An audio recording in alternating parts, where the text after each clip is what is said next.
এই জন্য কর্মের রহস্য না জেনে এরকম বলা ঠিক না, আমি ধর্ম মানি না, আমি কর্মই মানি, ধর্ম বড় না কর্মই বড়। কিন্তু কর্ম কি তার কাছে জিজ্ঞাসা করবেন। এই তিনটে বিভাজন না জানতে পারলে কর্মের রহস্য আমাদের ভেদ হবে না। যে হরি ভজন ব্যতীত, ভগবত ভজন ব্যতীত এই ভববন্ধ, অর্থাৎ এই জন্ম মৃত্যু চক্রের যে আবদ্ধতা, এই যে জন্ম মৃত্যু চক্রের যে পুনঃ পুনঃ আবর্তন, এই বন্ধন দশা ঘুচবে না যতদিন ভজন না হবে। এবং উনি প্রমাণস্বরূপ বলছেন, ছাড়ো অন্য ক্রিয়াকর্ম। কোন ক্রিয়াকর্ম ছাড়তে বলছেন? নাহি দেখো বেদ ধর্ম। বেদ ভগবান কি বলেছেন? শ্রুতি স্মৃতি ভক্তি শাস্ত্র পঞ্চরাত্র কি বলেছেন? ভক্তি করো কৃষ্ণ পাদ পদ্ম। শ্রী ভগবানের পাদ পদ্ম ভজন করো, আশ্রয় করো, শরণ গ্রহণ করো, না হলে মায়ার যে বন্ধন, জন্ম মৃত্যুর অভিশাপ যে বন্ধন, এটা ঘুচবে না। দেখুন, কর্ম আমরা করছি, কিন্তু এই কর্ম তিন প্রকারের। কর্ম গহনা গতি। এই যে কর্মতত্ত্ব না জানতে পারলে, কর্মের গভীরতা যদি না জানতে পারি, তো আমাদের জীবনে আত্মকল্যাণ সম্ভব নয়। কর্ম কাকে বলে, কর্ম কয় প্রকার, কোন কর্মে বা বন্ধন হয়, কোন কর্মে বা মুক্তি হয়, এটি বেদ ধর্ম আমাদের জানিয়েছে। খুব ধ্যান দিয়ে শুনুন। কর্ম তিন প্রকার। একটি হলো কর্ম, দ্বিতীয় হলো অকর্ম, তৃতীয় হলো বিকর্ম। এই কর্ম, বিকর্ম এবং অকর্ম এর রহস্য ভেদ সকলের পক্ষে সম্ভব নয়। আর এই তত্ত্ব না জানলে কর্ম বন্ধন হতেও অনাদিকালের আমাদের মুক্তি নাই। কর্ম কাকে বলে আমরা জানলাম, কর্ম তিন প্রকার। কর্ম কাকে বলে? ইন্দ্রিয় দিয়ে যে কোনো ক্রিয়াকে কর্ম বলে, ক্রিয়াই কর্ম। তবে বেদ ভগবান বলেছেন, শ্রুতি স্মৃতি শাস্ত্র বলেছেন, আমাদের যে বর্ণ আছে করারও যারা শ্রমজীবী তারা আছে, অর্থাৎ ব্রাহ্মণ, ক্ষত্রিয়, বৈশ্য, শূদ্র, এই চারটি শ্রেণী সারা পৃথিবীতে প্রত্যেকটি সমাজে আছে।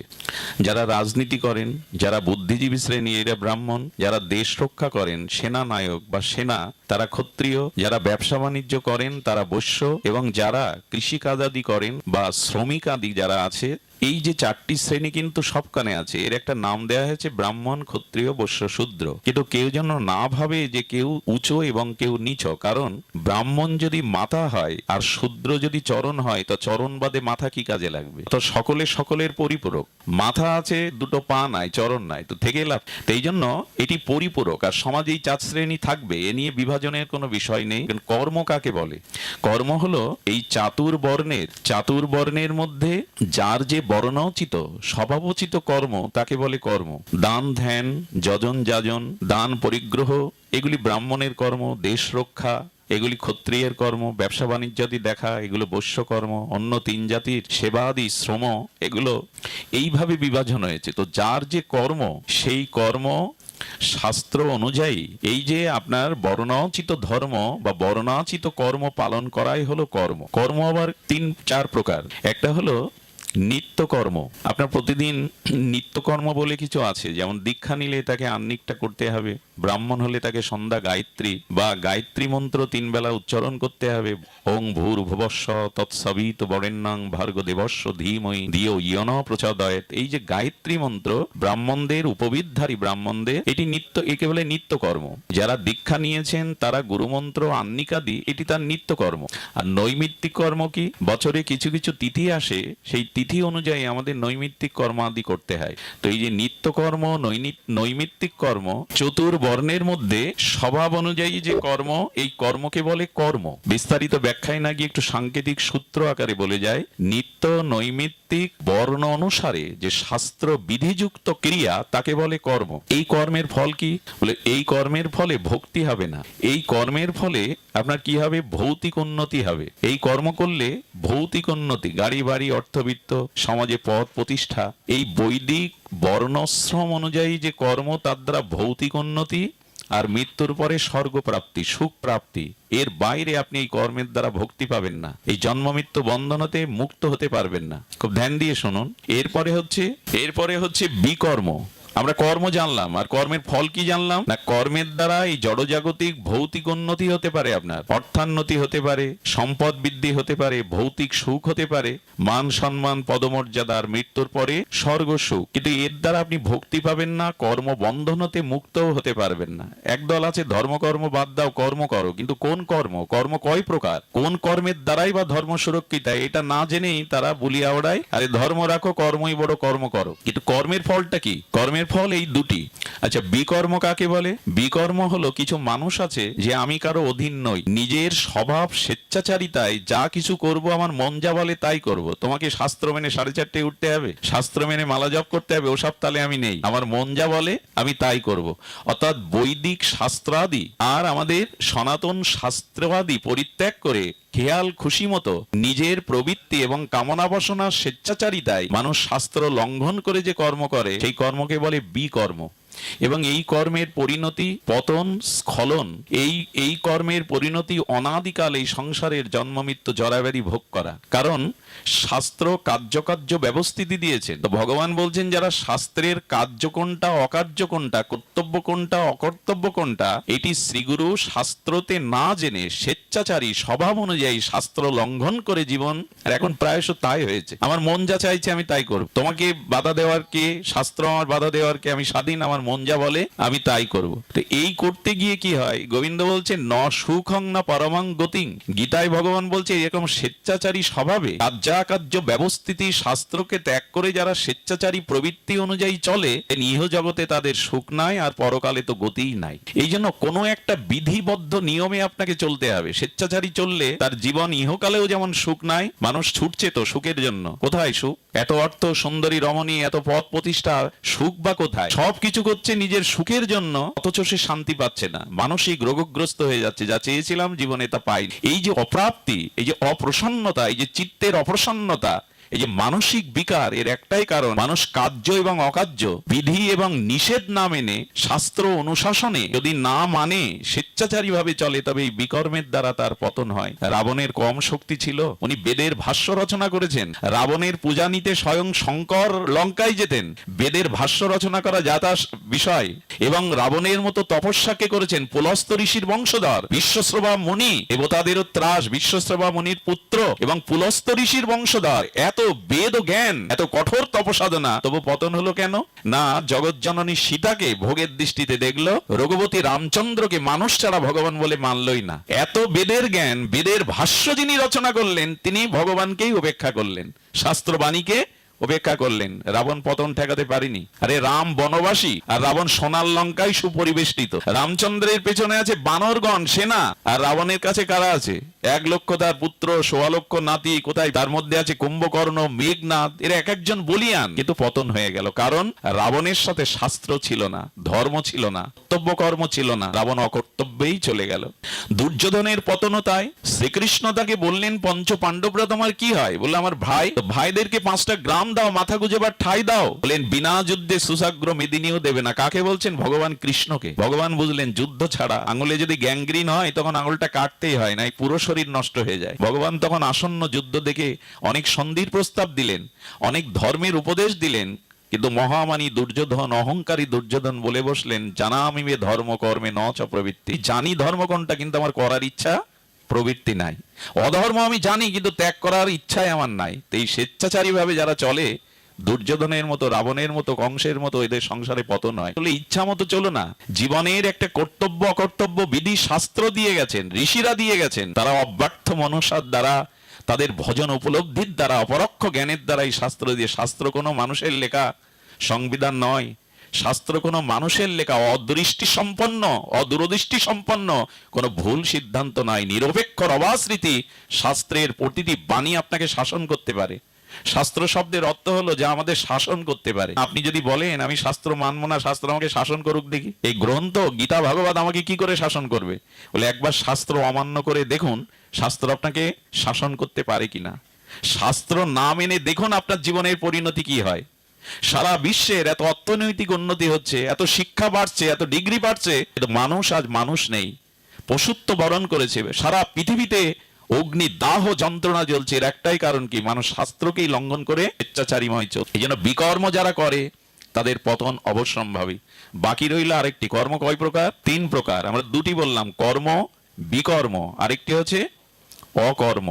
এই অকর্ম মানে এটা খুব রহস্যময় একটি কথা ভগবান গীতাতে বলছেন। এই অকর্মকে আবার কর্মযোগ বলে, কর্মযোগ বলে। তো অকর্মকে যোগ বলে কেন? একটু ধ্যান দিয়ে শুনুন। সেটি হলো অকর্ম বলতে অকর্ম, কর্ম করেও কর্মের কোনো ফল আপনাকে ভুগতে হবে না। আপনি কর্ম করছেন অথচ কর্মের যে ফলাফল তা আপনাকে ভুগতে হবে না। এবং এই অকর্ম ভগবানে যুক্ত হওয়ার কারণে আপনি প্রেম ভক্তি লাভ করে এই মৃত্যুময় যন্ত্রণাময় সংসার থেকে নিষ্কৃতি পেতে পারেন। এই অকর্মটা আমাদের একটু জানা দরকার। দেখুন, এই যে বললাম বিকর্ম শাস্ত্র না মানেন, একটা ঘটনা মনে পড়ে। একবার এক রানী, তার বিলাসী জীবন যাপন, তো তিনি রূপো দিয়ে একটা খাট করেছিলেন, মগমলের দামি কাপড় দিয়ে সাজিয়েছেন খাটটা, আর নিষেধ ছিল কোনো কর্মচারী সেবিকা যেন ওই খাটকে স্পর্শ না করে। তো বিলাসী খাট, রূপোর খাট, দামি মগমলের কাপড় দিয়ে আর ডিজাইন করে বাঁধানো। রানীমা কোনো একটা কার্যান্তরে যাওয়ায় ওই গৃহের দাসী ওই ঘরে ঢুকে ঘড়ি দেখছে যে রানীমার আসতে এখনো 40 মিনিট বাকি। খাটটা একটু ছুঁয়ে দেখি না। খাটটা ছুঁয়েই নরম মগমলের দামি কাপড়ে হাত বোলাতে বোলাতে মনে হলো রানীমার আসতে এখনো 30 মিনিট, আমি একটু শুয়ে দেখি না। আর প্রথম ভোগ মানুষের খুব রুচি হয়, কামনা বাসনা প্রথম যেটা মানুষ ভোগ করে তাতে খুব অধিক রুচি হয়। তো ওই খাটে শোয়াতে ওর ঘুম এসে গেছে। ঘুম আসলে 30 মিনিট পার হয়ে রানীমা এই দৃশ্য দেখে তার সেবকদের ডেকে বললেন, আমার সামনেই 50 ঘা বেত্রাঘাত করো ওকে। 25 ঘা বেত্রাঘাত যখন করা হচ্ছে তখন ও ব্যথার যে বেদনাটা সেটা প্রকাশ করছে, কিন্তু 25 ঘা পরের 25 ঘা বেত্রাঘাত যখন করা হচ্ছে তখন ও হাসছে। রানীমা বলছে, মারা বন্ধ করে জিজ্ঞাসা করো তো হাসছে কেন? তার উত্তর কি দিল জানেন? রানীমা, তোমার এই বিলাসী খাটে আমি 30 মিনিট শয়ন করেছি, সে ভুলক্রমে হোক ইচ্ছাক্রমে হোক, তাতে যদি 50টা বেত্রাঘাত পাওনা হয়, তে বিশ্ব ব্রহ্মাণ্ড তো ভগবানের, তুমি তাকে অর্পণ না করে তার বস্তু ভোগ করছো। আমি হাসছি এই কারণে তোমার কতটা বাড়ি পাওনা হচ্ছে। তো হয় কি, যখন আমরা আমাদের শাস্ত্র লঙ্ঘন করে স্বেচ্ছাচারীময় চলি তখন আমাদের পরিণতি ভালো হয় না। এই জন্য নিবেদন করব, শাস্ত্র রাখুন, আমার মন যা বলে এই সবে চলবেন না। গুরুবাক্য, সাধুবাক্য এবং শাস্ত্রবাক্য যাদের জীবনে অনুশীলন নাই, যাদের জীবনে এই তিনটিকে যারা বাদ দিয়েছে, এদের অবশিষ্ট কিছু নাই। সৎ বলতে, মঙ্গল বলতে, কল্যাণ বলতে কিছু নাই। গুরুবাক্য, সাধুবাক্য এবং শাস্ত্রবাক্য, এই তিনটি আমাদের জীবনে কল্যাণ আনতে পারে, মঙ্গল আনতে পারে, পতনের হাত থেকে, অবারিত পতন হতে রক্ষা করতে পারে। কিন্তু আজ গুরুবাক্য মানে কই? পিতামাতা, শিক্ষক, তাদের আদেশ মানি আমরা? শাস্ত্র তো জানিই না, যেটুকু জানি তার ভুল ব্যাখ্যা করে ভুল পথে যায়। শাস্ত্রের যথাযথ ব্যাখ্যা নিরূপণ করতে গেলেও সাধনা চাই, অপরোক্ষ অনুভূতি চাই। তো অকর্মটা কি না, কর্ম করেও কর্মের ফল আপনাকে ভুগতে হবে না। সেটি কেমন না, কর্মান্নে বাদিকার আসতে মা ফলেষু কদাচন। কর্ম করতে গিয়ে অকর্মটা কেমন, কর্মে অকর্ম, এটা দৃষ্টান্ত দিচ্ছে ভগবান, যে কর্ম করছি কিন্তু কর্তা আমি নই, এবং এই কর্মের ফল ভোগের কোনো আকাঙ্ক্ষা যখন আমার থাকবে না, কর্ম করেও তখন আমি অকর্ম। একটু দৃষ্টান্ত দিয়ে বুঝলে একটু সহজ হয়। রামচন্দ্র হনুমান দ্বারা পুরো লঙ্কা পোড়ালেন, কত রাক্ষস সেনাকে নিজেই বধ করলেন, লক্ষ লক্ষ শত সহস্র বধ করলেন হনুমান, তার কোনো পাপ এলো না। অথচ সেই রাবণকে, দশাননকে বধ করার ফলে গুরু বশিষ্ঠ বললেন, রাম উনি ব্রাহ্মণ বংশে জন্ম, ওনাকে বধ করায় তোমার ব্রাহ্মণ হত্যা পাপ হয়েছে, তোমাকে অশ্বমেধ যজ্ঞ করতে হবে। হনুমান কিন্তু কাছে দাঁড়িয়ে আছে। এর কারণ কি? স্বয়ং রাম রাবণ বধ করায়, তার প্রত্যাবায় হওয়ায় তার দিয়ে অশ্বমেধ যজ্ঞ করাচ্ছেন বশিষ্ঠ, আর হনুমান লক্ষ লক্ষ মারলেন, সেখানে তার কোনো প্রায়শ্চিত্ত বা পাপ লাগেনি। কারণ কি? এর কারণ হনুমান যুদ্ধটা করেছিল প্রভুর সন্তুষ্টির জন্য, প্রভুর কর্ম ভেবে। নিজের কোনো স্বার্থ বা ফলাকাঙ্ক্ষা তাতে ছিল না। নিজের কোনো ফলাকাঙ্ক্ষা, যেমন দেখবেন ব্যাংকের ক্যাশিয়ার যিনি, তার স্ত্রীর ক্যান্সার, অপারেশনে তার 2 লাখ টাকা দরকার, না হলে ওটিতে নেবে না। আচ্ছা, উনি টাকা জোগাড় করতে পারলেন না, লোন আগে নেওয়া পেলেন না, ওই দিন অফিসে গেলেন, আর ব্যাংকের ক্যাশিয়ারের সামনে কোটি কোটি টাকা থাকে, বস্তা বস্তা টাকা, ওটা কি নিয়ে কাজে লাগাতে পারবে? এই কি ওখানে কলমটাও কি বাড়ি নিয়ে আসে, চেয়ারটা কি বাড়ি নিয়ে আসে? জানে এটা কর্তৃপক্ষের, এটা নিয়ে গেলেই আমার চাকরি থাকবে না। তেমনি জগতে ভগবানেরই কর্ম মনে করে যখন আপনি কর্তৃত্ব অভিমান, মানে আমি করছি এই ভাবনা ত্যাগ করে, আর ওই কর্মের ফলাকাঙ্ক্ষা ত্যাগ করে আপনি কর্ম করতে পারবেন, সেই কর্ম করেও সেই কর্মের ফল আপনাকে ভুগতে হবে না। ভগবৎ প্রীতার্থে, জগতের কল্যাণার্থে যে কর্ম, এই কর্মের দ্বারা ভগবান সন্তুষ্ট হবেন, এতে আমার কোনো বাসনা বা কামনা, এটা মুখে বলা সহজ, করাটা অত্যন্ত কঠিন। অর্জুন এতজনকে মারলেন, কুরুক্ষেত্রে কত সেনা, 18 অক্ষণী সেনা, সবাইকে বধ করলেন, অর্জুনের ভাব নাই। কারণ কি? ভগবান বলেছেন নিমিত্ত মাত্রং ভবসব্যসাচিন। পুতুলগুলোকে কেউ নাচায়, পুতুল নাচে না। তেমন অকর্ম কেমন? ভগবানে মন প্রাণ সমর্পণ করে ভগবানের উদ্দেশ্যে আর জগতের কল্যাণার্থে যে কর্ম করা হয়, সেই কর্ম করেও কর্মর বন্ধন কেউ হয় না। এই রহস্যটা কর্মের জানা দরকার। এই জন্য ছাড়ো অন্য ক্রিয়াকর্ম, ঠাকুরমশাই বললেন এইভাবে কর্মের রহস্য জেনে কর্ম করো। আমি করেছি এই অভিমান, আর এই কর্মের দ্বারা আমি এই ফল পাবো, যখন ফলাকাঙ্ক্ষা আসবে। আর একটা মজার জিনিস শুনুন, কর্মে আমাদের অধিকার কিন্তু ফলে কোনো অধিকার নাই, এইটা আমরা বুঝতে পারি না, কর্ম করেই ফল দাবি করি। কর্মে আমাদের অধিকার কিন্তু ফলে কোনো অধিকার। আচ্ছা, আপনি ঘরের জানালা করেছেন মৃদুমন্দ বাতাস ঘরে প্রবেশ করবে বলে, এখন প্রকৃতিতে যদি বাতাস না বয় তো জানলা খুলে কি লাভ? আপনি ক্ষেত চাষ দিয়েছেন, বীজ বপন করেছেন, বৃষ্টি হওয়াটা আপনার ইচ্ছার উপর নির্ভর করে না। কর্ম আমাদের অধিকার কিন্তু ফলে আমাদের অধিকার। আমি ইচ্ছা করে বিদ্যুতে হাত দিতে পারি, আগুনে হাত দিতে পারি, আমি স্বতন্ত্র, আগুনে আমি হাত দিতে পারি, কিন্তু জ্বালা বা যন্ত্রণাটা আমি স্বতন্ত্র নয়, ওটা পরতন্ত্র। জ্বালা আমার ইচ্ছা অনুযায়ী করবে না, ওর মতোই করবে। এই জন্য কর্মে আমাদের অধিকার, ফলে আমাদের। কিন্তু আজকে সমস্যাটা কি, কর্ম করেই আমরা কর্ম করার আগেই ফলের হিসাব করে নিই। কর্ম করার আগেই আমরা একটা ফল, এতে আমার কতখানি স্বার্থ, এতে আমার কতখানি স্বার্থ সুরক্ষিত হবে, আমার লোভ কতটুকু। এই জন্য ভগবান বললেন কর্মান্নে বাদিকার আসতে মা ফলেষু কদাচন, তবে জেনে রাখো তুমি যেমন কর্ম করবে ফলটা তদ অনুযায়ী না চাইলেও তুমি পাবে।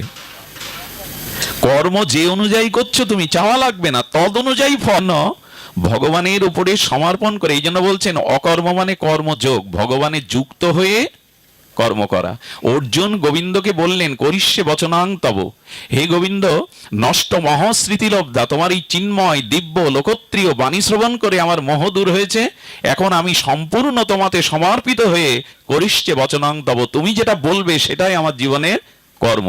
এই কথা বলাতে কি হলো, অর্জুন একদিন বলছে প্রভু সামনে ভীষ্ম, সামনে পিতামহ ভীষ্ম, গুরু দ্রোণ, যদি একটা বান আমার বুকে এসে বিঁধে যায়। তখন বলছেন অর্জুন তুমি সামনে না আমি সামনে, বলে সারথি তো সামনেই থাকে।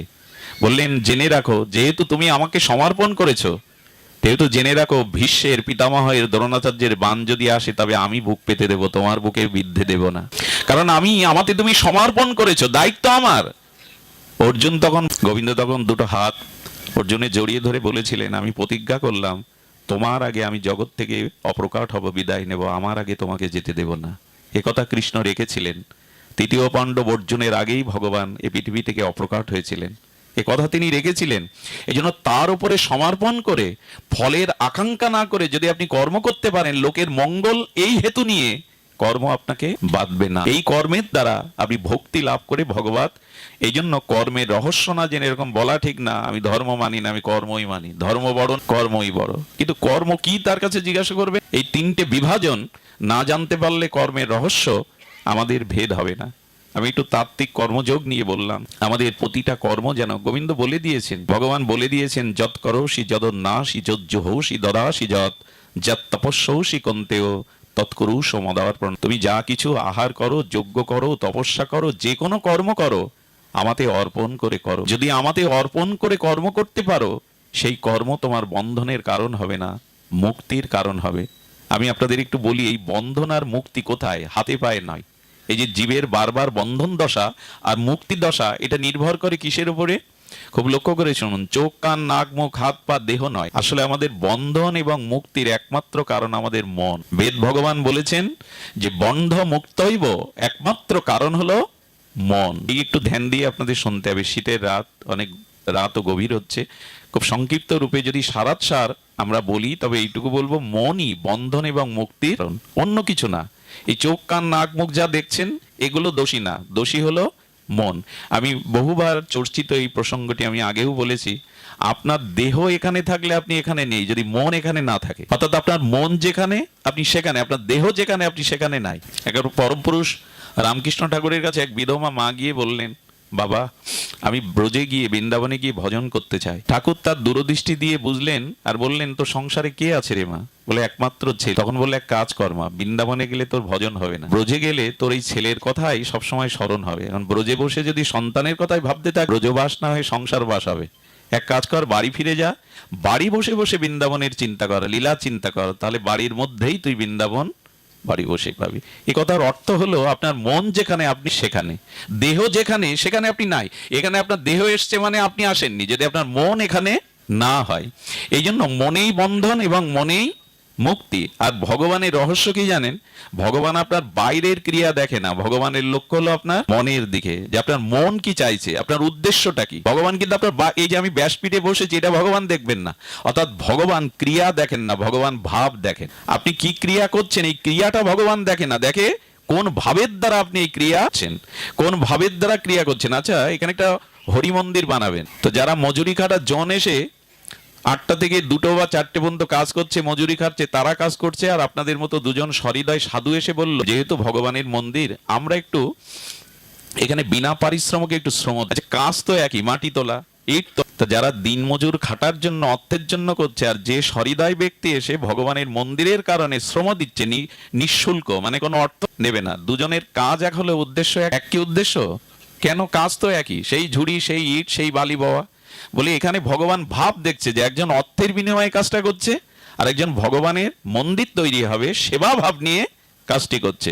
তো মনের এই যে ভাব বা উদ্দেশ্য অনুযায়ী আপনার মুক্তি বা বন্ধন হবে। এইগুলি সূক্ষ্মভাবে শাস্ত্রে বলেছেন। দেখুন, আমি বারবার বলেছি এ কথা, উদ্দেশ্যই হলো মূল। উদ্দেশ্য মূল মানে ডাক্তারের হাতের ছুরি আর সন্ত্রাসীর হাতের ছুরি দুটোই ধারালো। ডাক্তার ওই ছুরি বুকে বসিয়ে দেয়, হার্ট অপারেশনে তো বুক চিরতে হয়, তো ডাক্তার ওই ছুরি দিয়ে বুক চিরে একজনকে সুস্থ করে, ওই ছুরি বুকে বসিয়ে তার ধনসম্পদ কেড়ে নিয়ে তাকে হত্যা করে।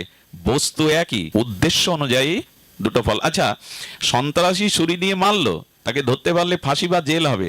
এখন ডাক্তার সর্বতশ্রু চালিয়ে চেষ্টা করলো, তার যতটুকু দায়িত্ব, নৈতিক ডাক্তারের দায়িত্ব, কিন্তু রুগী যদি মারা যায়, এজন্য তাকে ফলভোগ করতে হয়, সাজা পেতে হয়। কারণ কি? দুইজনই তো মারা গেল। উদ্দেশ্য দুই রকম। ডাক্তার সর্বোত্তম চেষ্টা করেছিল, সে বাঁচেনি, এই জন্য ডাক্তারের জন্য এখানে কোনো সাজার ব্যবস্থা, আইনি ব্যবস্থা নাই। আমাদের এই ছোট ছোট করে যদি কথাগুলো বুঝি, আমাদের ভাবটা আসলে কি, এই ভাব যার যেমন প্রাপ্তিও তেমন। এই যে মনের ভাবটা শুদ্ধ না হওয়া পর্যন্ত আমাদের মুক্তি বা কল্যাণ। আজকে আমাদের মনটির ভাবটাই অশুদ্ধ এসে গেছে। এখানে হচ্ছে ভাগবত পাঠ, বাইরে যখন ওই বাজারে এখানে পাঁপড় ভাজার খাওয়ার জায়গা, এখন বাদাম ভাজা খাওয়ার জায়গা, যজ্ঞের পরের দিন সকালে গিয়ে দেখবেন সব বাদামের টুকরো, খাবারের কাগজ। খাবার তো সারাদিনই পাই আমরা বাড়িতে, তাই না? এখানে কি চুরি ফিতে কেনার জায়গা? নামযজ্ঞের আসরে এসে নখ পালিশ কেনার জায়গা, চুরি ফিতে কেনার জায়গা? কিন্তু ওই দোকানেই তো ভিড় থাকে বেশি, মনোহারি দোকানে। এখানে আসছি, হরি কথা হচ্ছে, সাধুগণ এসছে, কত জন্মের কত অপরাধ পাপে এই জন্ম মৃত্যু চক্রে ভাসছি, অথচ এখানে এসেও সেই বাদাম, সেই পাপড়, সেই রাজনৈতিক গল্প, সেই পরস্ত্রীর দিকে কুদৃষ্টি। তো আমাদের গতিটা কি, মনের ভাবটা কি? আজকাল পূজা পার্বণ, যাগ যজ্ঞের অনুষ্ঠানের বাতাবরণ গুলো কেমন রাজসিক হয়ে গেছে, তামসিক হয়ে গেছে। এখানে আসতে হয় কি জন্য? এনজয় করার জন্য, চোখের লালসা মিটানোর জন্য, কিছুটা খাওয়া দাওয়া হইহুল্লোড় করার জন্য। সুধীজন, এই জন্যই তো ভাগবতে আসতে হবে, যে তোমার ভাব অনুযায়ী তোমার প্রাপ্তি। তুমি ভাগবতে আসনি, এখানে এসে মন যদি তোমার অন্যদিকে যায়, তুমি ভাগবতে আসনি, বরঞ্চ এই স্থানকে অপবিত্র করতে এসছে, এর ফল একদিন তোমাকে নিতেই হবে। এই জন্য মানুষের ভাব বা মনের গতি প্রকৃতিকে নির্ণয় করা উচিত। কিন্তু এগুলো তো সাধু কৃপায় জানতে হবে, শাস্ত্র মহিমায় জানতে হবে। উদ্দেশ্যই হলো আমাদের সকল কিছু। দেখবেন ভাব এবং উদ্দেশ্য কত বলবান। খুব মূল্যবান একটা কথা বলছি। দেখুন, স্ত্রীর শরীরে যা যা উপাদান আছে, আমার গর্ভধারিণী মার শরীরে তো তাই আছে, আছে না? এই তো উপাদান দিয়ে গড়া। কিন্তু মাকে স্পর্শ করা আর স্ত্রীকে স্পর্শ করা অনুভূতি কি একরকম হয়? হয় না।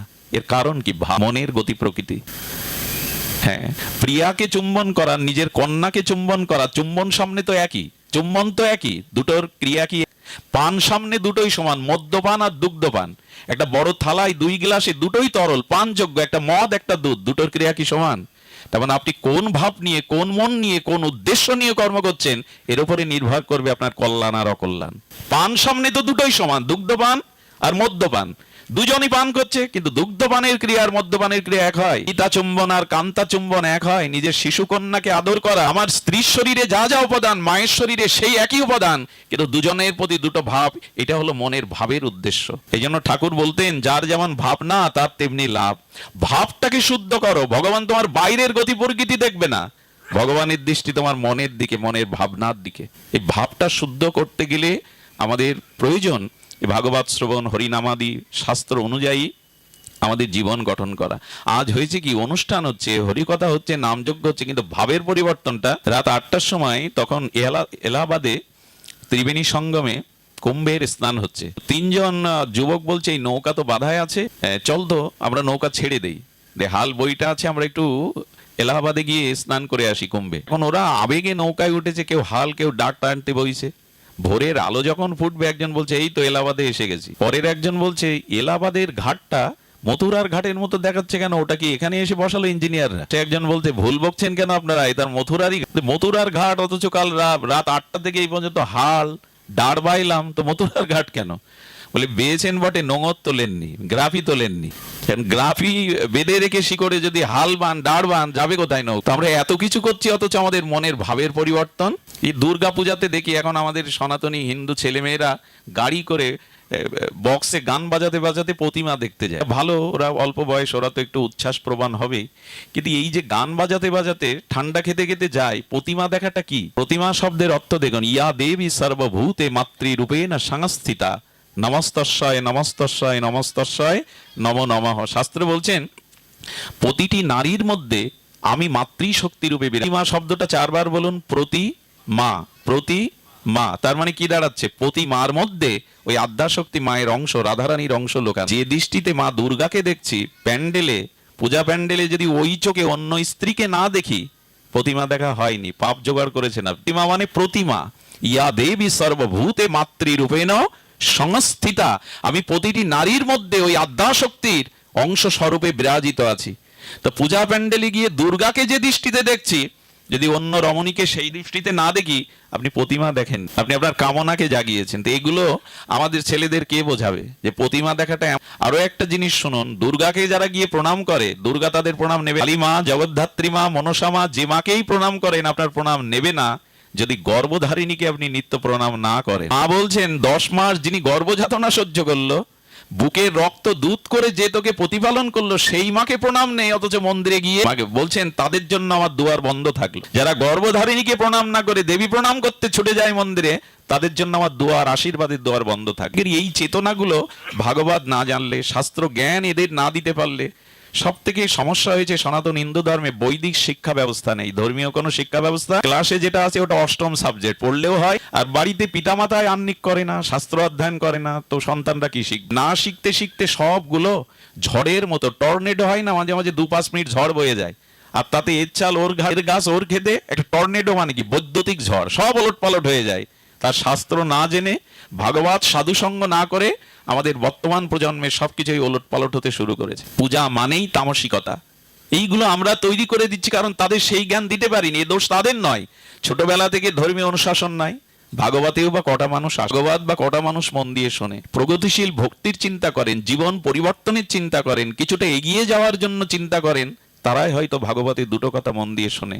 বলবার উদ্দেশ্য ছিল মনের ভাবটাকেই ভগবান গ্রহণ। মনে যদি কপটতা থাকে, ভাব যদি শুদ্ধ, ভগবান আপনার তা গ্রহণ করবেন না। খুব অপূর্ব একটা কথা স্মরণে এলো, দুর্যোধন কুরুক্ষেত্রের যুদ্ধের আগে কৃষ্ণকে নিজের পক্ষে নেবে বলে শকুনির প্রচরণায় পড়ে কৃষ্ণকে নিমন্ত্রণ করেছিল, হে যাদব আপনি আমার বাড়িতে নিমন্ত্রণ, আসুন একটু সেবা। এখন কৃষ্ণ আসলে তাকে 56 ব্যঞ্জন খাইয়ে, লাইট প্যান্ডেল তৈরি করে, তার স্তুতি প্রশংসা করে, তাকে সিংহাসনে বসতে দিয়ে যাতে কৃষ্ণের ক্ষমতাটা নিজের পক্ষে নিতে পারে, এই কপটতা ভাবে বাইরে ভক্তির ভাব আর ভেতরতা ভাব নিয়ে তোরণ নির্মাণ করলেন। যেমন মন্ত্রী মহোদয় এলে অনেকগুলো গেট তৈরি করে না, সমস্ত রাজপ্রাসাদ আলোর সজ্জায় সজ্জিত করেছেন, 56 ব্যঞ্জন রান্না করেছেন।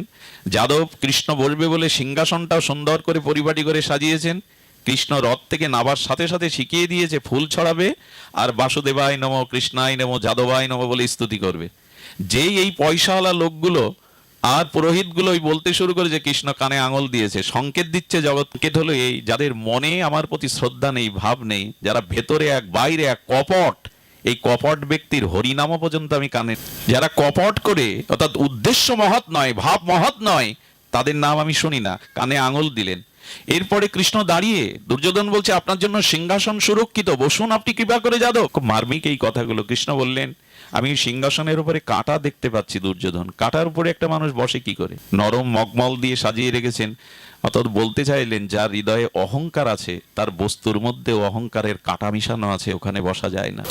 এরপরে বললেন যাদব আপনি 56 ব্যঞ্জন একটু তো আহার করুন, এখানে তো একটু বসে আহার করুন, কত কষ্ট করুন। শ্রীকৃষ্ণ কিন্তু বেয়াই হতেন দুর্যোধনের। মেয়ের সাথে শাম্বের বিয়ে হয়, কৃষ্ণের সন্তান শাম্বের সাথে লক্ষণার বিয়ে হয়। একদিক দিয়ে উনি আত্মীয়, কিন্তু ভগবানের চরিত্র দেখুন। কারণ ভগবান তো আপনার বাইরে দেখবে না, সিংহাসনও দেখবে না, 56 ব্যঞ্জনও দেখবে না, আর আপনার আলোকসজ্জার আশপাশও দেখবে না, দেখবে আপনার মন, আপনার ভাব। দুর্যোধন যখন বলছেন দুটো আহার করুন, হেসে কৃষ্ণ বলছেন যে দেখো, আহার করতে গিয়ে দুটো সত্য, যিনি আহার করবেন তার উদরে ক্ষুধা লাগে, আর যিনি সেবাটা দিচ্ছেন তার সেবার ভাব লাগে। তো দুটোই এখানে, আমারও যেমন ভেতরে ভাব নেই, কপটতা আছে, আর আমারও উদর নেই।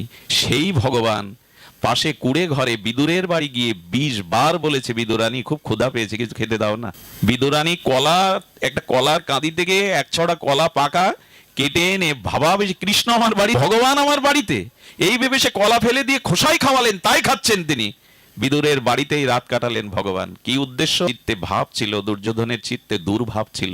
এখন আপনারাই বিচার করে নিন, ভগবান কার বাড়ি যাবে, কার বস্তু পাবে, কার জায়গায় থাকবে? যার কপটতা নেই, যার মনের ভাব বিশুদ্ধ। এখন বাইরে কর্ম দেখে আমরা বিচার করতে পারি, আমরা ভুলতে পারি, কিন্তু ভগবান আপনার বাইরের সাজগোজ ভাব এগুলি ভুলবেন না। ভগবান দেখবেন আপনার উদ্দেশ্য। এই জন্য যে কোনো কর্ম করুন, কপটতা ত্যাগ করে করুন। একটা জিনিস জেনে রাখুন, কপট ব্যক্তির দ্বারা ভগবান কখনো, ছাড়ো রে মন কপট চাতুরী বদনে বলো হরি হরি। আগে কপটতা ছাড়ো। কপট শব্দের অর্থ কি জানেন? আমাদের ঘরের দরজাকে ওকে বলে কপ। এখন ভেতর থেকে আপনি খিল লাগিয়ে দিলে, তালা লাগিয়ে দিলে কপট খোলা যাবে বাইরে দিয়ে? তো ভগবান বলছে যে কপট, অর্থাৎ ভেতরে আর বাইরে আর এক, তার ভেতরেও আমি ঢুকতে পারি না। সে তো আগেই খিল দিয়ে রেখেছে, তার ভেতরে আমি যাব কি করে? এই জন্য দয়া করে আমাদের উদ্দেশ্য বা মন, যেন আমরা যে কর্মই করি, দুমালা লাভ জপ করুন। একবার গুফার মধ্যে বসে হরিনাম করছেন, আমার কি মনে হয় জানেন? খুব মূল্যবান কথা। হরিদাস ঠাকুরের সামনে যদি এই মাইক নামর মাইক বস্তুটা দেয়া হতো, এই মাইক বস্তুটা, উনি মাইকে নাম করতেন না। হরিদাস ঠাকুর অন্তত করতে নাম প্রভুকে ভালোবাসতে বাসতে আগে নামের প্রতি প্রেম এনেছেন, নিজের ভাব শুদ্ধ করেছেন, তারপরে উনি নাম পরে প্রচার করেছেন। আগে তো নিজে অর্জন করতে হবে, না হলে অন্যকে কি দেব? বোঝা যায় কথা? আগে তো নিজে থাকতে হবে, জঙ্গল নাম জপ করে করে আগে নামের দ্বারা তিনি সিদ্ধ হয়েছেন, আচার্য হয়েছেন, আচরণ করেছেন। তবেই না মহাপ্রভু বৃদ্ধ বয়সে তাকে আর নিত্যানন্দকে বললেন, শোনো শোনো নিত্যানন্দ, শোনো হরিদাস, সর্বত্র আমার আজ্ঞা করহে প্রকাশ, জীবের দ্বারে দ্বারে গিয়া করো এই ভিক্ষা, ভজ কৃষ্ণ কহ কৃষ্ণ করো কৃষ্ণ শিক্ষা। কেন প্রভু এই বৃদ্ধ হরিদাসকে পাঠাচ্ছ কেন তুমি নাম প্রচারে জীবের দ্বারে? বলে কেন পাঠাচ্ছি জানো? হরিদাস নাম করতে করতে এমন নাম সিদ্ধ, ভাব সিদ্ধ হয়েছেন যে বিষয়ী লোকের দুয়ারে বিষয়ী মুখ দেখলেই বদ্ধ জীবের মুখেও কৃষ্ণ নাম এসে যাবে, ওর মুখ দেখলেই নাম এসে যাবে। যাহারে দেখিলে মুখে আইসে কৃষ্ণ নাম, সেই সে জানিও বৈষ্ণব প্রধান। মহাপ্রভু আর কাউকে পাননি। আমাদের দুর্দশা কি জানেন? এখানে যদি কাল নামযজ্ঞ হয়, তো যে 70,000 টাকার দল, যারা এখন তো গ্রেড হয়েছে, এ গ্রেড, সি গ্রেড, তো সিগারেটের দলকে তোলা হবে রাত 2টোয়, তখন কমিটির লোক নাক ডাকিয়ে ঘুমাবে, আর আসরে কেউ নেই, তো তোমরাই করো। কত চালাকি আমাদের! নামকেও আমরা এ গ্রেড বি গ্রেড করছি। আগুনকে ভাগ করতে পারবেন? এ গ্রেড বি গ্রেডে ভাগ করতে পারবেন? একটা আগুন জ্বালান, একটা এ গ্রেড বি গ্রেড করুন। নামকেও আমরা ভাগ করছি। বেশি দামের দল তুলতে হবে, যাতে কমিটি জানে যে আমরা, এই চালাকির দ্বারা ভগবানের কৃপা হয়।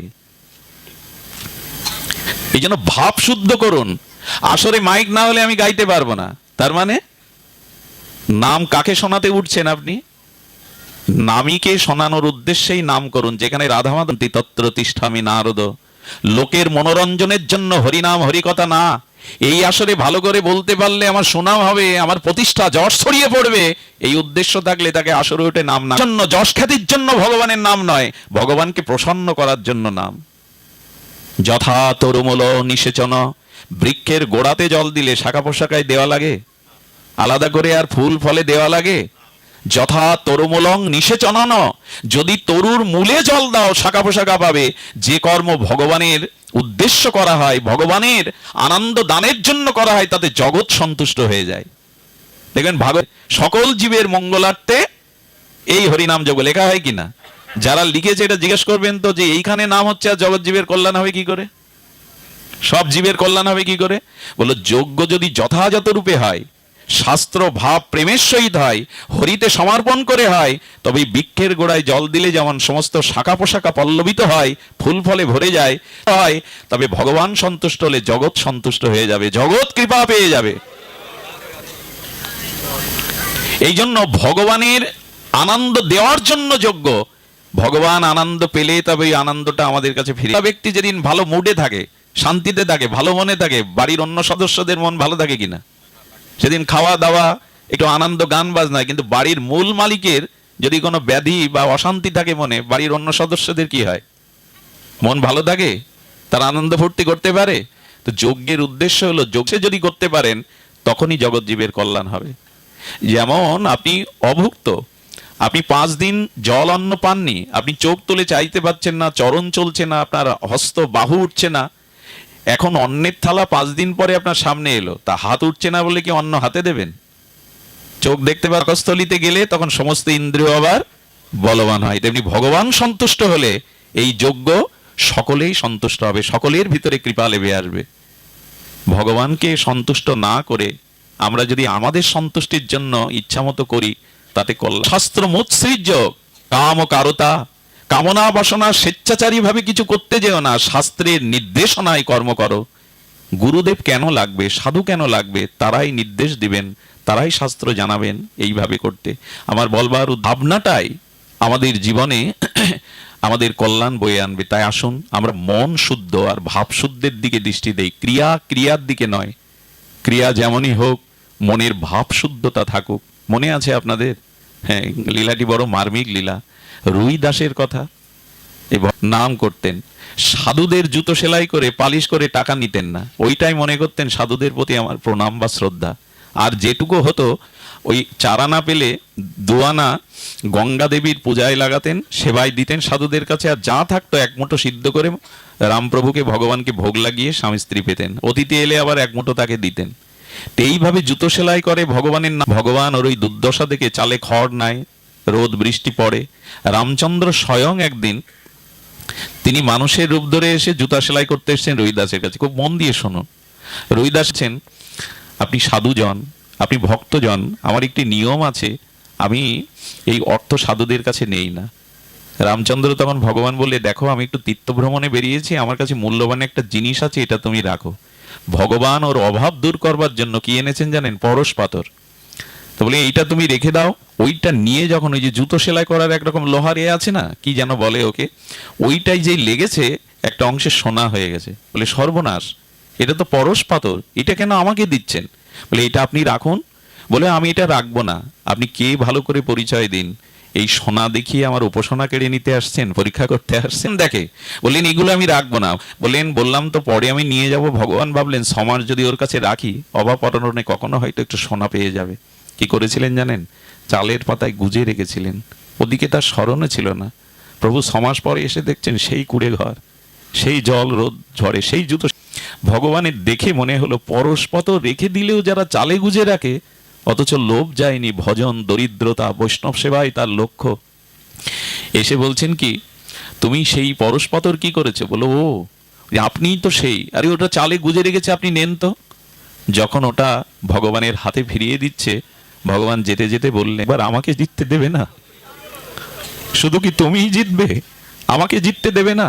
ভগবান তখন স্বরূপে দেখা দিয়ে বলছে, দেখো আমি স্বয়ং রঘুপতি রামচন্দ্র, তোমার ভক্তিতে, তোমার হৃদয়ের ব্যাকুলতায় আমি এসেছিলাম কিছু দিতে। হাত জোর করে বললেন, প্রভু সোনা দিয়ে উপাসনা কেড়ে নিতে চেও না। জগতের কোনো কিছু তো আমার, কারণ এই জগতে আমরা যখন আসি না, তখন স্ত্রী, পুত্র, পিতামাতা সম্বন্ধগুলো তৈরি করে আসি না, এসেই তৈরি করি। আবার মৃত্যুর পর এই সম্বন্ধগুলো থাকেও না। আর কি অদ্ভুত এই জগৎ! আপনার হাতের আংটিটা পর্যন্ত ওরা মৃত্যুর পরে খুলে নিয়ে ঘরে তোলে, কিন্তু আপনাকে ঘরে তোলে না। এই জগৎটার রহস্য বুঝতে পারি না আমরা। এই জন্য জগৎকে না চেয়ে জগদীশ্বরকে চাও, ভগবানকে চাও, সব পাবে। জং লব্ধা চাপরং লভং মান্নাতে নাধিকাং তত যস্মিন স্থিত ন দুঃখে ন গুরুণাল্লভে বিলাসচতে। ভগবানকে চাও, সব পাবে। দেখুন, যদি কাগজে কোনো দেয়ালে শূন্যই দেন, শূন্য একটা তো বামে দিলে তবে মান হবে। তো যার জীবনে ভগবান চাওয়া নেই, এই জগতে ভৌতিক অর্থবিত্ত, সুন্দরী রমণী, টাকা পয়সা, মর্যাদা পেয়ে কি হবে?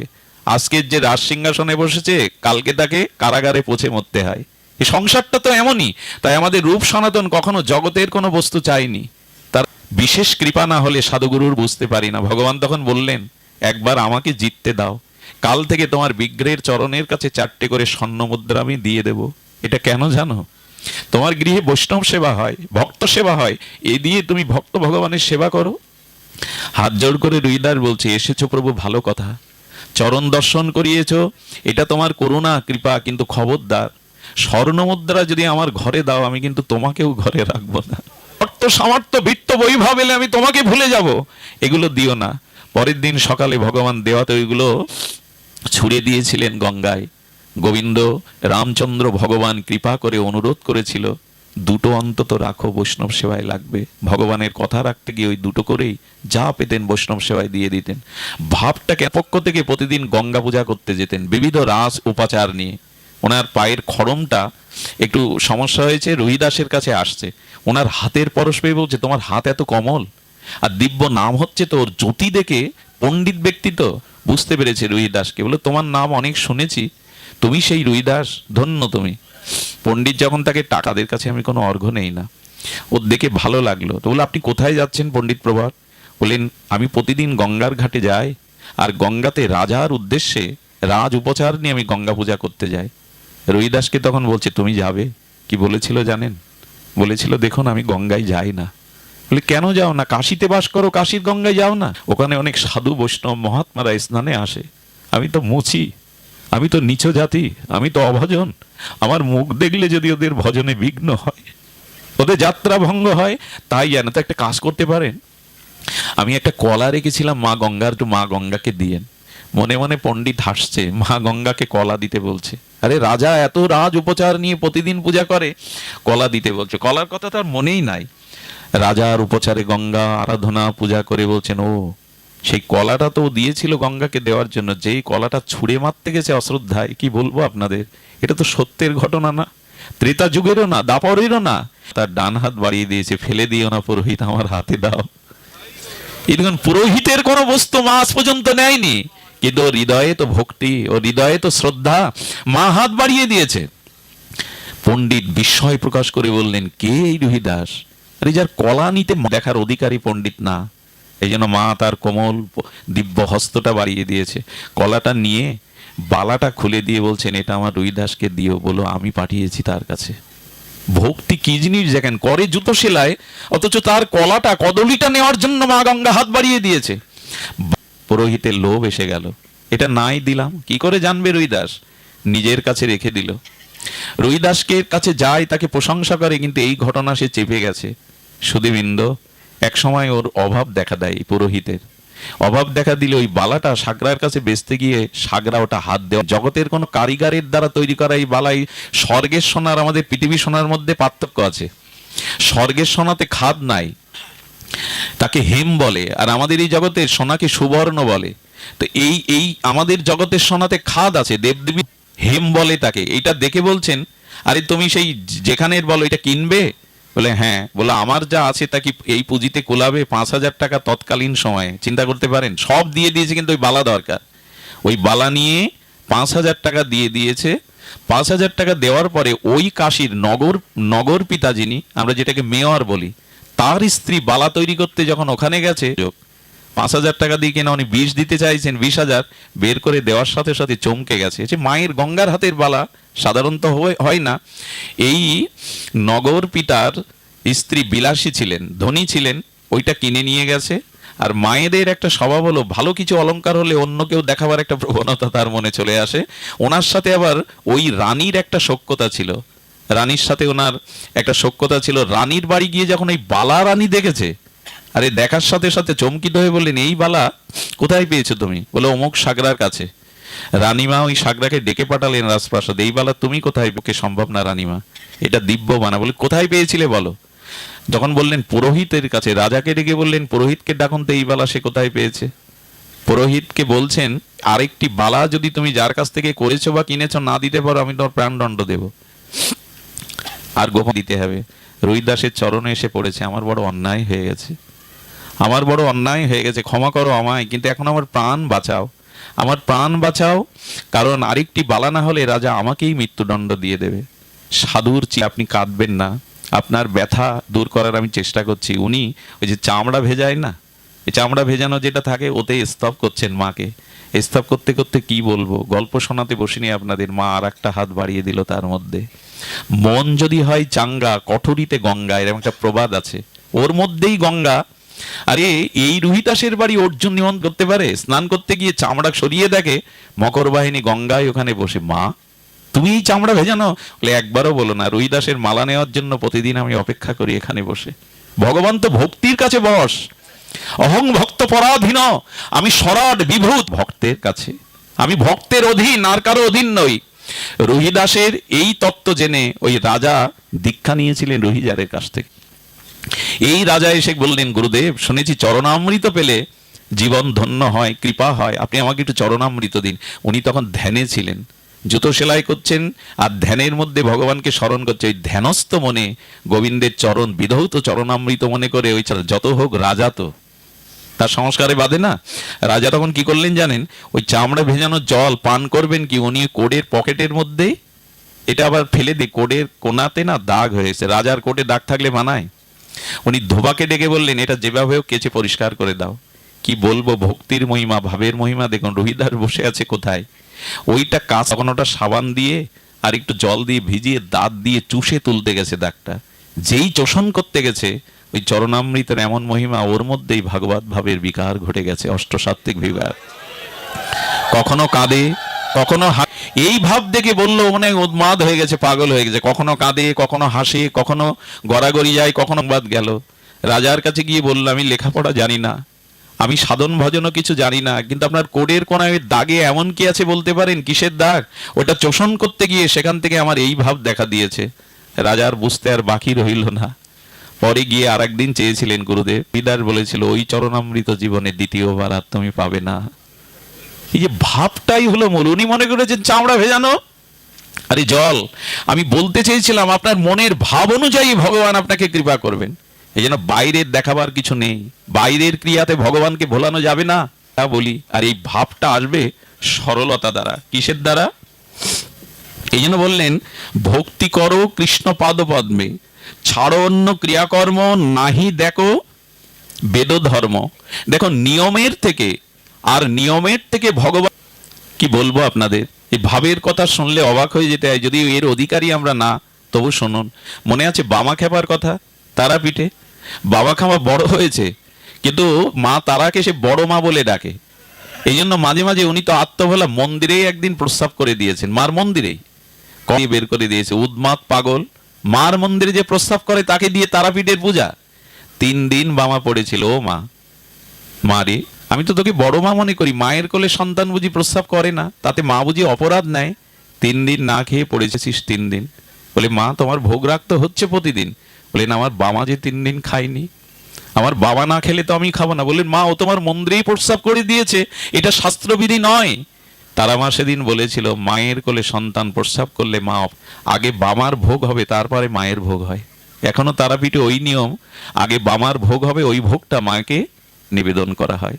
এগুলো কি ব্যাখ্যা দিয়ে বোঝাবার কথা? ভাবটা চাই। ও মনে করে তারা মা আমার মাই বড় মা। আর যে কথাটি আমি প্রতিপাদন করবার চেষ্টা পাচ্ছি, সেটা হলো অন্তরের ভাবটাকেই শুদ্ধ করতে হবে। ভগবান ভাবগ্রাহী জনার্দন, বস্তুগ্রাহী নয়। তিনি অন্তরের ভাব দেখেই কৃপা করেন। যার যত হৃদয় শুদ্ধ আর যার যত নিষ্কপট। একটা মহারাষ্ট্রের ঘটনা শুনুন, এটা বলেই আমি পাঠ রাখছি, বড় অপূর্ব। যতবার বলেছি এই ঘটনা, ততবার হৃদয়টা দ্রবীভূত হয়। এক ধনী পরিবারে, মধ্যবিত্ত পরিবারে, ধনী নয়, একটা শিশুর জন্ম হলো। শিশুটা জন্মাবার সাথে সাথে সকলের আনন্দ ধরে না, কিন্তু যত বয়স বাড়তে লাগলো তার ক্রিয়াতে সবাই অসন্তুষ্ট হতে লাগলো। কেন জানেন? কিছু মানুষ আছে জগতে ওটাই করতো। এখন সংসারের একটা নিয়ম কি জানেন? কম আহার করলেও জ্বালা, বেশি আহার করলেও সমস্যা। এখন ওর স্বভাব হলো, ওর রাক্ষসী ক্ষুধা, ও 4-5 জনের খাদ্য একা খায়। বাবা মা যতদিন বেঁচে ছিল খাদ্য জুগিয়েছে, কিন্তু বাবা মা মারার পরে বড় দাদা খাওয়াবে। আর আত্মভোলা, কাজকর্ম জানে না, লেখাপড়াও তো শেখেনি, সরল, খুবই সরল। আর এই সরলতাই যখন কাজকর্ম লেখাপড়া জানা না, তাকে বসে বসে কে খেতে দেবে? একদিন বড় দাদা বৌদিরা মিলে ভাতে ছাই দিতে দিতে গলা ধাক্কা দিয়ে দিল। এক রাম মন্দিরে হয়, তাদের কান্না খুব মর্মবেদী হয়। এবং সরল ব্যক্তি যখন কাঁদে না, যেমন শিশু কাঁদলে পাশের বাড়ির শত্রুদেরও মন বিগলিত হয়। দেখো তো শিশুটা কাঁদছে কেন? অথচ ওদের সর্বনাশের চিন্তা করে। কিন্তু বাড়ি যদি মধ্যরাত্রে কোনো শিশু কাঁদে, সরল ব্যক্তি যখন কাঁদে, তখন ভগবানেরও আসন টলে যায়। ওর ওই কান্না দেখে রাম মন্দিরের পুরোহিত বেরিয়ে এসে বলছে, বাবা কাঁদছো কেন? সাধুরা মানুষের মুখ দেখলেই তার মনের ভাবকে অনুভব করতে পারে। বলেন, বাবা বড় ক্ষুধা লেগেছে, দুটো খেতে দেবে? এই কথা শুনেই ওনার মন বিগল। এইভাবে তো কেউ বলে না, তুমি ক্ষুধায় কাঁদছো? বলে, হ্যাঁ আমার বড় ক্ষুধা, আমি সহ্য করতে পারি না। ওনার ওই সহজ সরল মুখখানা দেখে উনি পাত পেতে নিজে হাতে প্রসাদ দিয়ে বলে, 5 বার না 7 বার না, যতবার চাইবে এখানে প্রসাদ পাবে, আর একটু রাম রাম করে। ক্ষুধা সহ্য করতে পারি না। বললো, তুমি এখানে থাকো, তুমি যতবার চাইবে আমাকে বলবে, খেতে দেবো। 15 দিন মনের আনন্দে 5-7 বার পায়। আর বাবা বলে, একটু রাম রাম করো, শুধু শুধু বসে থাকবে, জয় সিয়ারাম জয় সিয়ারাম করে। দেখে হাড়ি জ্বলছে না, মানে রান্নার হচ্ছে না।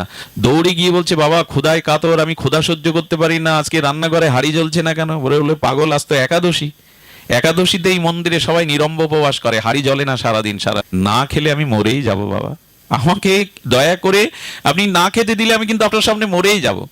বাবা বলছেন, একাদশীতেও তোর এই ভাব, তো যা আলু একটু ঘি দিয়ে দাও, আর শোন, এখানে রান্না করা যাবে না, নদীর ধারে গিয়ে পাত্র নিয়ে যা, আর জঙ্গলের কাঠ কুড়িয়ে রান্না করে কদলী পাতায় একটা তুলসী দিয়ে রামচন্দ্রকে নিবেদন করে, প্রভুদেবের ওই কথাটা মনে আছে যে রামচন্দ্রকে নিবেদন করে তবে পাবি। হাত পা পুড়িয়ে কাঠ দিয়ে যাই সিদ্ধ করে কলা পাতায় ঢেলে দিয়েছে। সত্য ঘটনা শুনুন, সরলতার কি মহিমা, ভাবের কি মহিমা। ও কলাপাত পেলে পাবে না, রুটি সবজি দিয়ে বলছে, প্রভু আমি তো মন্ত্র জানি না, আমি তো কোনো আচরণ জানি না, তবে প্রভু দেরি করো না, আমি ক্ষুধা সহ্য করতে পারি না। এই কথাটা রামচন্দ্রের হৃদয়ে খুব লেগে গেছে। দেখুন, কোনো মন্ত্র নেই, কিছু নেই, কিন্তু হৃদয় সরল ভাব দশা দেখে রামচন্দ্রের চোখে জল। লক্ষণ বলছে, প্রভু কোনো ভক্তের লীলা দেখে কাঁদছেন? বলে, দেখো কি সরল, ভোগের থালা দিয়ে আর বলছে, প্রভু তুমি দেরি করো না, আমি ক্ষুধা সহ্য করতে পারি না, তুমি তারা। লক্ষণ বলছেন, এই বাবা কথা বলো না এখানে। লক্ষণ বলছেন, প্রভু দয়া করে ওই ভক্তকে দেখবার একটু ইচ্ছা যাচ্ছে, চলো তোমার সাথেই আমি যাই। রাম আর লক্ষণ এসে উপস্থিত, প্রভুকে দেখে আনন্দে বলছেন, প্রভু এলে, তবে এত দেরি করলে কেন? তুমি জানো তো আমি ক্ষুধা সহ্য করতে পারি না। এর কোন স্মৃত হাসি।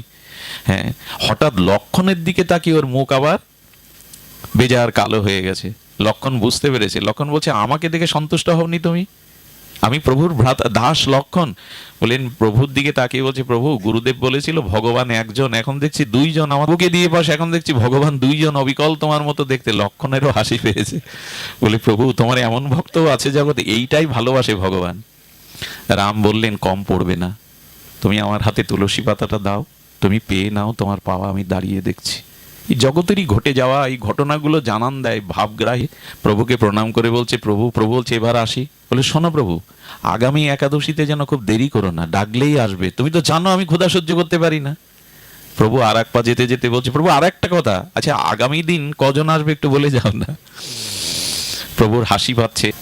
এই ফিরে গিয়ে সীতামাকে ঘটনা রামচন্দ্র রঘুপতি বলেছিলেন। সীতামা বলে, আগামী দিন আমাকেও নেবে, এমন ভক্তকে আমাকেও একটু দেখতে ইচ্ছা করছে কেমন। পরের দিন একাদশীতে গুরুদেবকে বলছি, গুরুদেব আর একটু বাড়িয়ে দিন, 1 কেজি দিয়েছেন তো, আপনি বলেছিলেন ভগবান একজন, এলো 2 জন, আবার যদি বেশি এসে পড়ে। গুরুদেব ভাবছেন ওকে বোকা পেয়ে ওর মতো বোকাকেও ভাগ বসাচ্ছে হতে না। আবার সেই তুলসী পাতা, আবার সেই আহ্বান, প্রভু গতদিন তো বলে রেখেছিলাম আমি ক্ষুধা সহ্য করতে পারি না, প্রভু চলে এসো। মা সীতাকে নিয়েই উপস্থিত, আবার ওর মন খারাপ। বলে, প্রভু দিনে দিনে বাড়ছে, আর একজন এসেছে। হ্যাঁ, বললেন, ওকে পাওয়ালেন। প্রভু তুলসী পাতা নিলেন, একে পাওয়ানোর পরে বলছেন, প্রভু দিন দিন বাড়ছে সংখ্যা, তুমি আজ কথা রেখেছো, চলে এসছো, তা একটু ঠিক করে বলো তো কজন তোমার পরিবারে? 1-1 করে বাড়ছে। মা সীতা আনন্দ পাচ্ছেন। বললেন, বাবা চোখের ভাষা বদলে যায়, তার দেহে অন্যরকম একটা ক্রিয়া প্রতিক্রিয়া। গুরুদেব দেখছে ও তো আগের মতো নাই, এত নির্মল, এত জ্যোতি, ওর চোখের ভাষা বদলে গেছে। বলে, কারা পায় তোর কাছে এসে? বলে, আপনারই কৃপা, আপনিই তো জানিয়ে দিয়েছেন প্রভু আসে, লক্ষণ ঠাকুর আসে, মা সীতাও এসেছিল, তো একটু দেখা দরকার। ওকে চাল, ওকে ঘি, আটা, সবজি, আলু দিয়ে গুরুদেব পিছু নিয়েছে। সেদিন কি করেছে জানেন? সেদিন ওইগুলো সামনে রেখে আর রান্না করেনি, ও ভগবানকে ডাকতে শুরু করেছে চোখের জলে, প্রভু এসো। সেদিন লক্ষণ, হনুমান সহ মা সীতা, লক্ষণ, রাম, হনুমান 5 জন এসে 4 জন এসে উপস্থিত। লক্ষ্মণ নিবেদন করবে কি করে? ও তখন একটু অভিমান করে চুপচাপ বসে রয়েছে, একটু অভিমানে। সীতামা বলছে, কিরে বাবা, অভিমান হলো কেন? কেন খাদ্য কিছু করনি, তুমি পাক করনি তো ভোগ লাগাবে কি আর সেবা পাবে কি? তখন বলছে, মা, সব সংসারের এক নিয়ম, আমার সংসারের আলাদা নিয়ম হবে কেন? বাবা আছে, ভাই আছে, মা তুমি আছো, বলো তার মানে? তখন বললেন, সব সংসারে বাবা খায়, তো মা থাকতে আমি হাত পোড়াবো, আর তুমি থাকতে আমাকে এইভাবে প্রতিদিন আনতে হবে? প্রভুর চোখে জল এসে গেছে। সীতার দিকে তাকিয়ে বলছে, তোমার সন্তান, তোমার ভক্ত শিক্ষিত হয়ে গেছে, যাও সীতা রান্না করতে যাও। হনুমান বলছেন, প্রভু এ জাতীয় ভক্তকেই তো আমি খুঁজে বেড়াই, কাঠটা আমি। হনুমান কাঠ বয়ে আনছে, লক্ষণ জল এনে দিল, আর প্রভু কি করলেন জানেন? প্রভু বস্তুগুলো মা সীতার হাতে দিয়ে দিল। সীতা মা রান্না করে আজকে বসিয়ে মা সীতার হাতে ও প্রসাদ পাচ্ছে। সবাই যখন ওইভাবে প্রসাদ পাচ্ছে, গুরুদেব পেছন থেকে দেখে শিষ্যকে দেখতে পাচ্ছে যে প্রসাদ পাচ্ছে। গুরুদেব কি দেখলেন জানেন? কারণ গোবিন্দের চরণে, ভগবানের চরণে একটা দিব্য গন্ধ আছে। কেমন জানেন? ভগবানের গায়ের গন্ধটা কেমন জানেন? সদ্য প্রস্ফুটিত পদ্ম ফুলের মধ্যে যে গন্ধ থাকে, আর শত বৎসর পুরানো চন্দন ঘষলে যে গন্ধ আসে, আর সুগন্ধি কর্পূর একসাথে করলে যে গন্ধ হয়, এর শতকোটি গুণ দিব্য গন্ধ ভগবানের চরণ থেকে আসে। ওই পাশে গন্ধটা আমাদের কাছে আসে। গুরুদেব বললেন, শাস্ত্রে যতটুকু জেনেছে তো ভগবানেরই অঙ্গগন্ধ, তবে কি ভগবান এখানে এসছে? দৌড়ে গিয়ে বলছে, ওরে প্রসাদ পাচ্ছিস, তোর প্রভু কই, মা কই? বলে, এই তো গুরুদেব, আপনি দেখুন, এই তো আমার মা, জানো কি, এই হনুমানজি। বলে, না, আমি দেখতে পাচ্ছি না। রামচন্দ্রের কাছে করজনকে পেয়েছি কেন জানো? আমার গুরুদেবের জন্য। গুরুদেব তোমায় দেখতে পাচ্ছে না কেন? রাম বললেন, কি খুব সহজ আমাকে পাওয়ারে, যুগ যুগান্তর তপস্যা করে মুনি ঋষিরাও আমাকে পায় না। তোর গুরুদেবের পাণ্ডিত্য আছে, কিন্তু তোর মতো ভাব বা সরলতা ওর হৃদয়ে নাই। তোর মতো সরল ভাব ওর হৃদয়ে নাই, ও কি করে পাবে আমাকে? তখন কি বলছে, আমি তোমাদের পেয়েছি, আর গুরুদেব যদি তোমাদের না পায়, আমি আগামী দিন থেকে আর এখানে আসবো না, তোমাদের আর ভোগও আমি লাগাতে পারবো না, আমি আর তোমাদের ডাকবো না। এই অভিমানে প্রভু আরো রিজে গেছে। প্রভু তখন বললেন, এক কাজ কর, তোর গুরুদেবকে তোকে স্পর্শ করতে বল। ওই চিরদিন যা হয়, ভক্ত কৃপা না হলে, ভক্তের গুরুদেব যেই ওকে জড়িয়ে ধরেছে, সাক্ষাৎ রঘুপতি রাজীব লোচন রামচন্দ্র মা জানকী লক্ষণ হনুমানকেই দর্শন করলো। করে কি করলো জানেন? এই দর্শন করে প্রভুর পায়ে না, ওই যুবকের পায়েই গুরুদেব চরণে পড়ে গেছে। ওরে, যে ভগবান তুই পেয়েছিস আর আমাকেও পাওয়ালি, আজ ভগবানের চরণে না পড়ে এই শিষ্যের, এই সরলের চরণে পড়ে প্রার্থনা করছে, ধন্য তুই। যারা ভগবান পায় তারাই তো গুরু, অগ্রে যারা প্রাপ্ত হয় তারাই গুরু। আমার বলবার অভিপ্রায় ছিল, এই মনটা সরল করে নিষ্কপট ভক্তের ডাকে সাড়া দেন। আজ এটাই শুধু দরকার, কপটতা ত্যাগ করা আর সরল প্রাণে ভগবানকে ডাকা। আগামীকাল এখানে মহোৎসব, সবাই যোগদান করবেন। যারা হরিকথা শুনলেন তাদের ভগবানের